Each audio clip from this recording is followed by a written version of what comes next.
अस्सलाम वालेकुम, मैं नुमान, आप देख रहे हैं टेकोस। तो यार हुआवे के बाद अब Xiaomi भी अमेरिका की हिट लिस्ट के ऊपर आ चुका हुआ है। Xiaomi के ऊपर पाबंदियां लगना स्टार्ट हो चुकी हुई हैं। अमेरिकन गवर्नमेंट ने, जो कि बेसिकली ट्रंप गवर्नमेंट है, उन्होंने 9 चाइनीज कंपनीज को ब्लैक लिस्ट कर दिया हुआ है, जिसके अंदर दुनिया की तीसरी बड़ी स्मार्टफोन कंपनी Xiaomi भी शामिल है। इसी के बारे में आज हम लोग फुल डिटेल के अंदर बात करेंगे कि बिहाइंड द सीन क्या चीज़ें चल रही हैं और एज कम्पेयर टू हुआवे और जो DJI का बैन है, Xiaomi का बैन कहाँ पर स्टैंड कर रहा है। लेकिन अगर आप लोग चैनल के ऊपर नए हैं तो चैनल को सब्सक्राइब करके बेल वाले आइकन को लाजमी तो वो प्रेस कर लें, ताकि आप लोगों को सारी वीडियोस का नोटिफिकेशन टाइम के ऊपर और सबसे पहले मिल सके। अब यहाँ पर Xiaomi को जो बैन किया गया, जो ब्लैक लिस्ट किया गया, इसके साथ 9 और चाइनीज भी कंपनीज हैं।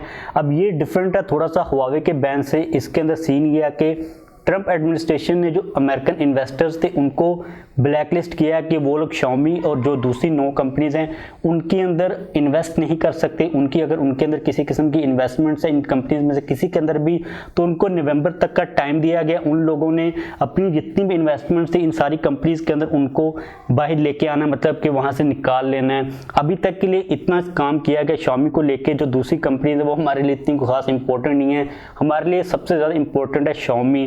जहाँ तक बात है Xiaomi की अमेरिकन कंपनीज के साथ बिजनेस करने के लिए कि क्या Xiaomi बिजनेस कर सकती है अमेरिकन कंपनीज के साथ, मोस्ट प्रोबेबली अगर हम लोग हुआवे के सीन के ऊपर देखते हैं तो हमारे माइंड के अंदर गूगल ही आती है। तो गूगल के साथ Xiaomi अभी तक के लिए काम कर सकती है। Xiaomi को अमेरिकन टेक्नोलॉजी को बाय वगैरह करने के लिए लाइसेंस लेने की ज़रूरत नहीं है, यानी कि Xiaomi को अभी तक एंटिटी लिस्ट के अंदर नहीं डाला गया। सिर्फ अमेरिकन जो इन्वेस्टर्स हैं उनको रोका गया है कि वो Xiaomi वगैरह के अंदर इन्वेस्टमेंट अब नहीं कर सकते।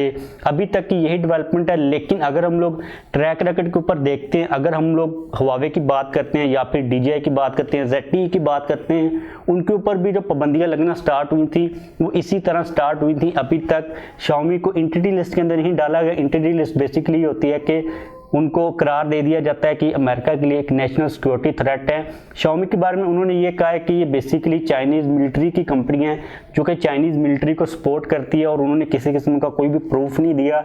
ऐसे ही उठ के ट्रंप एडमिनिस्ट्रेशन ने ये ऑर्डर्स जारी कर दिए हैं। सारे के सारे हैरान थे। मैं अभी आर्टिकल्स भी देख रहा था, जितने भी एनालिस्ट हैं वो भी यही कह रहे हैं कि भाई हमें किसी किस्म की कोई प्रेडिक्शन नहीं मिल रही थी, मतलब कि सडनली ट्रंप एडमिनिस्ट्रेशन ने ये काम कर दिया हुआ है। मुझे लगता है कि ट्रंप अब जाने वाला है, वो थोड़ा सा पागल टाइप हो गया, उसको समझ नहीं आ रही, वो जितने भी डिसीजन है ऐसे ही बगैर सोचे समझे ले रहा है। अब यहाँ पर एक चीज को अंडरस्टैंड करना बहुत ज्यादा इंपॉर्टेंट है कि जो हुआवे के ऊपर बैन लगा था वो डिफरेंट था। आप लोग अपने माइंड के अंदर कोई कंफ्यूजन को क्रिएट ना कीजिएगा, मतलब कि अभी तक की जो डेवलपमेंट है उसको लेके जो Xiaomi की प्रोडक्ट्स होंगी उनके ऊपर किसी किस्म का कोई भी इंपैक्ट नहीं पड़ेगा। जो गूगल की सर्विसेज होंगी उनको लेके या फिर Xiaomi जिसके साथ भी बिजनेस कर रहा है, किसी किस्म का कोई भी नुकसान नहीं होगा। सिर्फ यही होगा कि जो अमेरिकन इन्वेस्टर्स हैं वो अपनी इन्वेस्टमेंट को निकाल लेंगे। और जहां तक बात थी हुआवे की, तो हुआवे को एंटिटी लिस्ट के अंदर डाला गया था।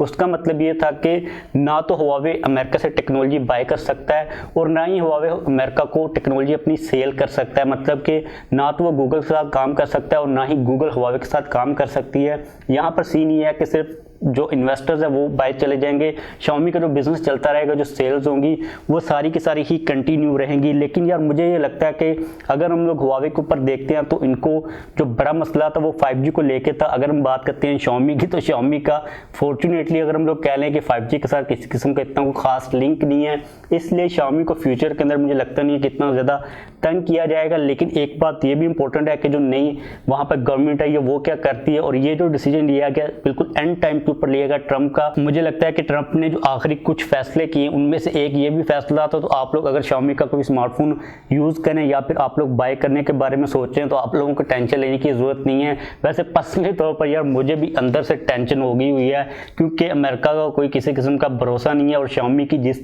तरीके के साथ ग्रोथ चल रही है, जितनी तेज़ी के साथ Xiaomi ग्रो कर रही है, इन लोगों को दूसरों की जो ग्रोथ होती है अमेरिकन को इतनी खास हजम होती नहीं है। अब देखते हैं कि ये फ्यूचर के अंदर Xiaomi के साथ क्या करती हैं। अभी तक के लिए यही डेवलपमेंट है। सिर्फ अमेरिकन इन्वेस्टर्स को रोका गया है कि वो लोग Xiaomi के साथ बिजनेस नहीं कर सकते, मतलब कि इन्वेस्टमेंट नहीं कर सकते। इसके अलावा और कोई भी चीज़ नहीं है। आप लोग इतनी खास टेंशन ना लीजिएगा। तो बस वीडियो खत्म करते हैं। जाने से पहले आप लोग नीचे कमेंट्स के अंदर लाजमी तौर पर बताइएगा कि आप लोगों को क्या लगता है कि Xiaomi का फ्यूचर कहाँ पर अब स्टैंड करने वाला है। मेरे माइंड के अंदर तो जो डाउट्स की पूरी लाइनें वो लगी हुई हैं। मैं काफ़ी ज़्यादा कन्फ्यूजन का शिकार हूँ, क्योंकि जो स्मार्टफोन की मार्केट है वो हुआवे के जाने के बाद ऑलरेडी काफ़ी ज़्यादा डिस्टर्ब हो चुकी हुई है। उसका जो गैप था वो Xiaomi पूरा कर रहा था। अगर खुदा ना खास्ता Xiaomi के साथ कुछ होता है तो भाई जो ओवरऑल पूरी दुनिया के अंदर स्मार्टफोन मार्केट की ग्रोथ है वो बहुत ज़्यादा तेज़ी के साथ डिस्टर्ब होने वाली है। जिस तरह Xiaomi डिस्टर्ब कर रहा था दूसरे कंपटीशन को, अगर Xiaomi भाई चला गया तो हमारे लिए बहुत बड़ा नुकसान है। अगर आप लोगों को किसी किस्म का कोई भी क्वेश्चन हो तो आप लोग डेफिनेटली पूछ सकते हो। जानने से पहले इस वीडियो को लाइक और शेयर लाजमी तौर पर कीजिएगा। अगर आप लोग चैनल के ऊपर नए हैं तो चैनल को भी सब्सक्राइब कर लीजिएगा।